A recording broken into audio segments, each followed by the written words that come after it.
प्रयागराज पुजारी मानव सेवा एवं प्राकृतिक संरक्षण संस्थान दिन रविवार को प्रिया गेस्ट हाउस राजापुर में सफाई सैनिक वार्षिक सम्मान दिवस समारोह का कार्यक्रम आयोजित किया गया।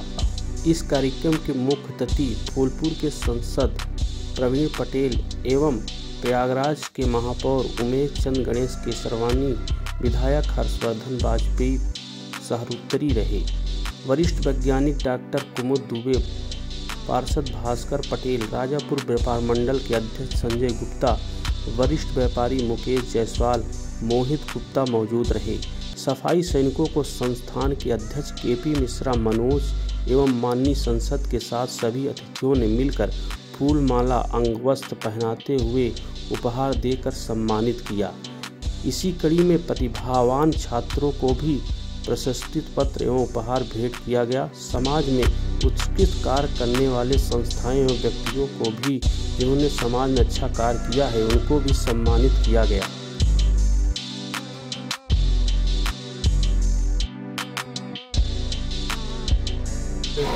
हमारे किसान परिवार से जुड़े हुए सांसद जी आए, निश्चित रूप से हमारी संस्था का नहीं पूरे राजापुर का कायाकल्प होगा।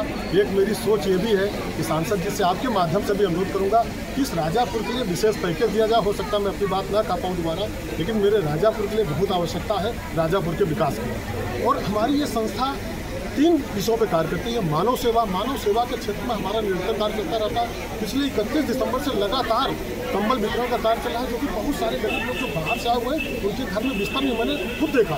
तो पुराने वस्त्र हम इकट्ठा करके और उनको कंबल वितरण का कार्य करते हैं। सनातन संस्कृति के लिए लगातार हमारी संस्था कार्य करती है। हनुमत आराधना के माध्यम से आज कुछ ऐसे गली मोहल्ले छोटे छोटे मंदिर हैं जहाँ छोटे छोटे बच्चे राम राम कहना शुरू कर दिए, तो और उनके परिवार में समरसता का भाव उत्पन्न हो रहा है। तो ये छोटे छोटे कार्यक्रमों के माध्यम से हम समाज में परिवर्तन ला सकते हैं, आचार विचार उनके बदल सकते हैं। और निश्चित रूप से जब बच्चे बदलेंगे और समाज बदलेगा तो पूरा देश बदलेगा। तो समाज में परिवर्तन छोटे छोटे प्रयास लाया जा सकता है। और प्रकृति के लिए हम निरंतर प्रयास रहते हैं। हजारों पेड़ हमारे लगे हुए हैं।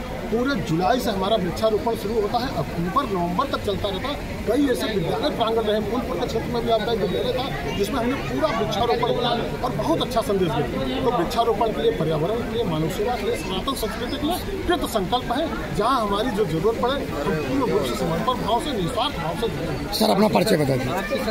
महाकुंभ में क्या मैं महाकुंभ में तो सब लोग कर रहे हैं। मैं महाकुंभ से बाहर जो भी हमारे बाहर से लोग आ रहे हैं उनके लिए सुख सुविधा का ध्यान रखना, उनके बिस्तर का ध्यान। इसी महाकुंभ के उसमें ही जो हमारे बाहर से लोग आए हुए हम उनका पूरा कंबल वितरण का है, उनके भोजन की व्यवस्था है। उनके बच्चे हैं कभी जिनके पास कपड़े नहीं, वस्त्र नहीं ठीक से, तो हम उनको कपड़े भी प्रोवाइड करवा रहे हैं। तो ये सारी चीज़ें हम लोग बाहर से भी, जरूरी नहीं महाकुंभ के अंदर जाकर मदद करना चाहिए, हम महाकुंभ के बाहर से भी लोगों को मदद करनी चाहिए आने वाले। और पूरा महाकुंभ में हम जितना संभव हो सकेगा, जो असहाय लोग रहेंगे चल फिर नहीं पाते, हमारी अपनी गाड़ी से मैं पूरी रात टहलता हूँ उनको पहुँचाने। कोई स्टेशन जाना, कोई बस अड्डे जाना, फ्री सेवा, निःशुल्क सेवा। ये हमारा सौभाग्य होगा। मैं प्रयागराज की धरती पर उनका स्वागत कर रहा हूँ और एक अच्छा संदेश जाए वहाँ से जाए। हमारे बहुत सारे ऐसे भक्त बन गए हैं जो हमें याद करते हैं, उड़ीसा से, असम से, मतलब ऐसे भक्त हैं क्योंकि उनकी हमने निस्वार्थ सेवा की। कोई ये नहीं कि हम प्रयागराज में आपका मदद करने के लिए आए।